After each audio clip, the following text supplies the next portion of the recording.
60대 부부의 재정립은 거창한 것이 아니다. 어느 가을 저녁 막내까지 취업하며 집을 떠나고 난 뒤 김치찌개를 끓이며 혼잣말처럼 중얼거렸을 때 거실에서 신문을 보던 남편이 뭐? 라고 되물었다. 아무것도 아니야 라고 답했지만 그 순간 가슴 한편이 묘하게 서늘해지는 것을 느꼈다. 30년 넘게 아이들을 키우느라 바빴던 우리에게 갑자기 찾아온 고요함은 때로는 축복이었지만 때로는 당황스러움 그 자체였다.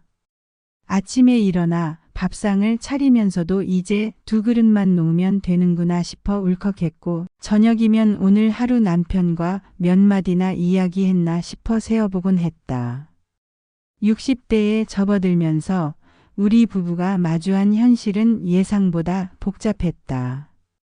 남편은 2년 전 정년퇴직을 했고 나 역시 20년간 다니던 직장을 그만두었다.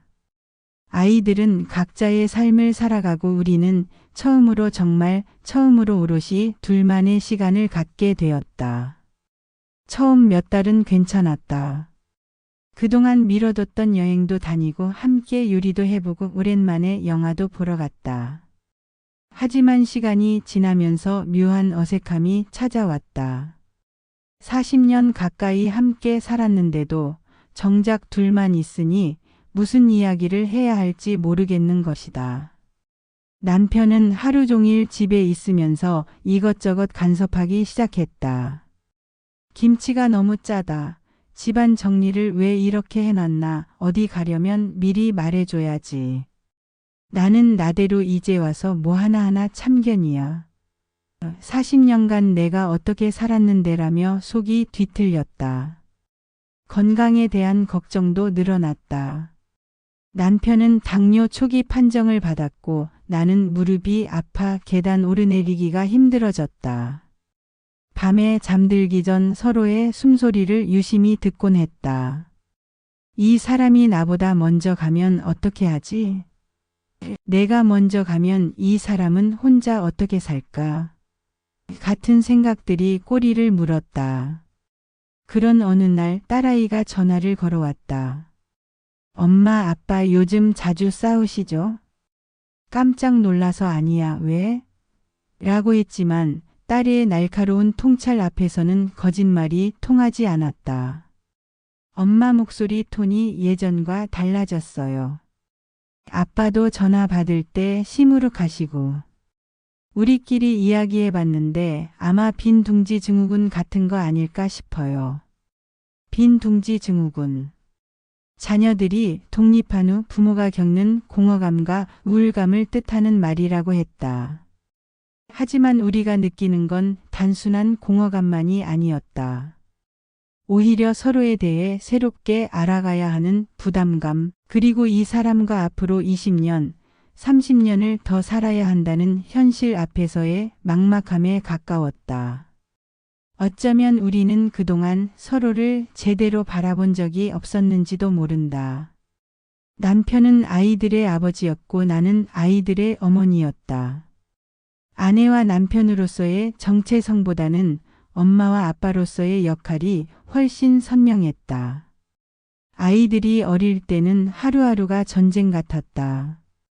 새벽에 도시락 싸고 아이들 학교 보내고 직장 다니고 학원 픽업하고 저녁 차리고 숙제 봐주고 재워놓고 나면 몸이 천근만근이었다. 남편과 마주 앉아 깊은 대화를 나눌 여유 따위는 꿈도 꾸지 못했다. 오늘 하루 어땠어? 애들은 잘 지내나? 이번 달 용돈 좀 부족할 것 같은데. 대화라고 해봤자 이런 실무적인 이야기가 전부였다. 서로의 마음속 깊은 이야기, 꿈, 두려움, 소망에 대해서는 언제나 나중에였다.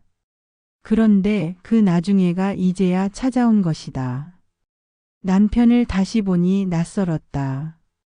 언제 이렇게 말수가 적어졌을까? 예전에는 그렇게 유머러스하고 이야기꾼이었는데 언제부터 TV 앞에서만 시간을 보내게 되었을까? 나 역시 마찬가지였다. 언제부터 남편 앞에서 화장을 하지 않게 되었고 언제부터 함께 있어도 각자 휴대폰만 보게 되었을까? 어느 날 밤 남편이 조심스럽게 말했다. 요즘 우리 왜 이렇게 어색할까? 맞다. 어색했다. 40년 가까이 같은 이불을 덮고 잤는데 어떻게 이렇게 어색할 수 있을까? 침대에 나란히 누워 있어도 각자 다른 세계에 있는 것 같았다. 남편은 남편대로 나는 나대로 혼자만의 고민과 걱정에 빠져 있었다. 당신이 뭘 생각하는지 모르겠어요. 내가 조심스럽게 입을 열었을 때 남편도 고개를 끄덕였다. 나도 마찬가지야. 우리 언제부터 이렇게 됐나? 서로를 향한 원망도 있었다. 남편은 그동안 나만 밖에서 고생했다는 시기였고 나는 집안일과 아이들 뒷바라지를 누가 했는데라는 마음이었다. 각자의 희생과 노고를 인정받고 싶었지만 동시에 상대방의 고생도 무시하고 싶지는 않았다. 그러니 더욱 답답했다. 건강에 대한 불안감도 우리 사이를 멀어지게 했다. 남편의 당뇨 수치가 조금만 높게 나와도 나는 바짝 신경이 곤두섰고 내 무릎이 아프다고 하면 남편은 병원에 가보라는 말만 반복했다. 서로를 걱정하는 마음이지만 표현 방식이 서툴러서 오히려 부담만 주는 것 같았다. 외로움도 있었다. 친구들과 만나면 대부분이 요즘 남편과 어떻게 지내? 라고 물었고 나는 그냥 지내지 뭐라고 대답했다. 하지만 속마음은 복잡했다. 그냥 지낸다는 게 정말 괜찮은 걸까? 나머지 인생을 그냥 지내면서 보낼 수밖에 없는 걸까? 어떤 날은 남편이 너무나 당연하게 나를 대하는 것 같아서 서러웠다. 밥 해주고 빨래 해주고 청소해주는 걸 너무 당연시하는 것 같았다. 고마워나 수고했어라는 말 한마디가 그렇게 어려운 걸까? 남편도 나름대로 서러웠을 것이다. 40년간 가족을 위해 일해왔는데 이제 와서 집에만 있지 말고 뭔가 해보라는 식으로 떠밀린다고 느꼈을 테니까. 평생 가장이라는 무거운 짐을 진 채 살아온 남자에게 갑자기 나 자신으로서의 삶을 찾으라고 하는 건 쉬운 일이 아니었을 것이다. 그런 답답함이 쌓이고 쌓이다 보니 사소한 일로도 자주 다투게 되었다. 왜 물컵을 거기에 놔둬? TV 소리가 너무 커. 문 좀 조용히 닫아. 이런 사소한 지적들이 오가면서 우리는 점점 서로를 피하게 되었다. 남편은 동네 친구들과 어울리는 시간이 늘었고 나는 종교 활동이나 봉사 활동에 더 시간을 쏟았다. 집에 있을 때도 같은 공간에 있으면서 대화는 줄어들었다. 그러던 어느 날 친구 부부와 함께 식사를 하는데 그들의 자연스러운 대화와 웃음소리를 보며 문득 깨달았다. 우리는 언제부터 이렇게 웃지 않게 됐을까? 변화의 계기는 뜻밖의 곳에서 찾아왔다. 남편이 갑작스럽게 입원을 하게 된 것이다. 큰 병은 아니었지만 일주일 정도 병원에 있어야 했다. 병실에서 링거를 맞고 있는 남편을 보며 가슴 한구석이 먹먹해졌다. 이 사람 없는 집은 너무나 조용했고 혼자 먹는 밥은 맛이 없었다. 밤에는 옆자리가 비어 있어서 잠이 오지 않았다. 여보 미안해. 병실에서 남편이 갑자기 한 말이었다. 뭐가 미안하다는 거야? 요즘 내가 너무 예민했나 봐. 집에만 있으니까 답답해서 당신한테 짜증을 많이 냈네. 그 순간 내 마음도 함께 누그러졌다. 나도 미안해. 나도 적응이 안 되니까. 당신한테 너무 까칠하게 굴었어. 40년 만에 처음으로 서로에게 진심으로 사과하는 순간이었다. 그동안 우리는 서로를 너무 당연하게 여겼던 것 같다. 상대방의 존재 자체를 감사히 여기기보다는 상대방이 내 기대에 부응하지 못한다는 것에만 집중했었다. 남편이 퇴원한 후 우리는 조금씩 달라지기 시작했다. 작은 변화들이었지만 그 작은 변화들이 모여 큰 전환점이 되었다. 먼저 대화 시간을 정했다. 저녁 식사 후 30분 동안은 TV를 끄고 오직 둘만의 이야기를 나누기로 한 것이다. 처음에는 어색했다. 뭘 이야기해야 할지 몰라서 서로 눈치만 보곤 했다. 하지만 며칠 지나니 자연스러워졌다. 오늘 동네 산책하면서 뭘 봤는지 알아? 뭘 봤는데? 우리 집 앞 벚나무에 새싹이 돋기 시작했어. 봄이 오고 있나 봐. 이런 소소한 이야기들이 의외로 소중했다. 그동안 각자의 세계에만 갇혀 있었는데 서로가 하루하루 무엇을 보고 느끼는지 나누기 시작하니 새로운 발견이 많았다. 남편은 의외로 세심한 관찰력을 가진 사람이었다. 동네 어르신들의 안부, 계절의 변화, 동네 곳곳의 작은 변화들을 잘 기억하고 있었다. 나는 그동안 이런 면을 몰랐다. 아니, 알려고 하지 않았는지도 모른다. 나 역시 남편에게 새로운 모습을 보여주었다. 책을 읽고 느낀 생각들, 봉사활동을 하며 만난 사람들의 이야기, 그동안 속마음에 담아두었던 꿈들을 조심스럽게 꺼내어 놓았다. 사실 나는 언젠가 작은 카페를 해보고 싶어 했어. 정말? 그런 생각을 했었구나. 왜 진작 말하지 않았어? 당신이 관심 없을 줄 알았거든.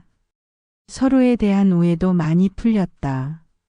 남편은 내가 봉사활동을 자기 만족을 위해 한다고 생각했는데 실제로는 다른 사람들과의 연결고리를 통해 삶의 의미를 찾고 있었다는 걸 알게 되었다. 나 역시 남편이 친구들과 어울리는 것을 나를 피하는 것이라고 생각했는데 실제로는 사회적 관계를 통해 자존감을 회복하려는 노력이었다는 걸 깨달았다. 인생의 후반전에 대한 이야기도 나누기 시작했다.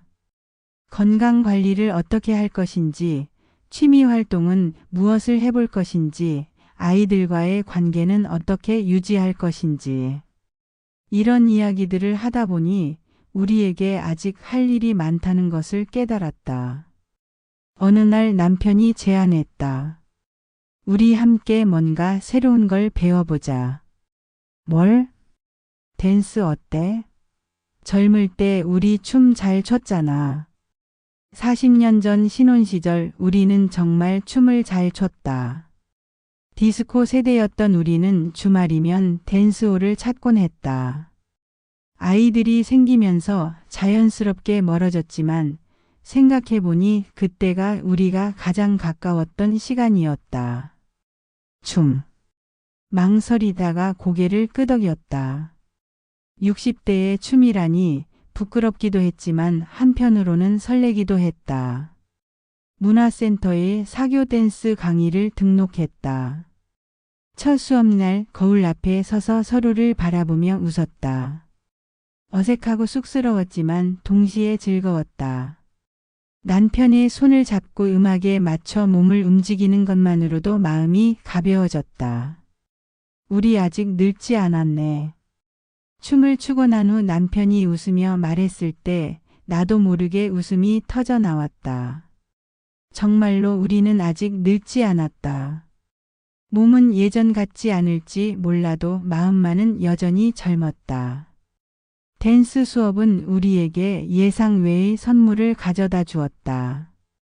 함께 배우고 함께 실수하고 함께 웃는다는 것의 소중함을 다시 발견한 것이다.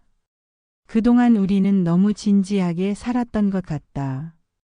인생의 무게에 짓눌려 함께 웃는 일을 잊고 살았다. 프랑스의 작가 앙드레 모루아는 이런 말을 했다.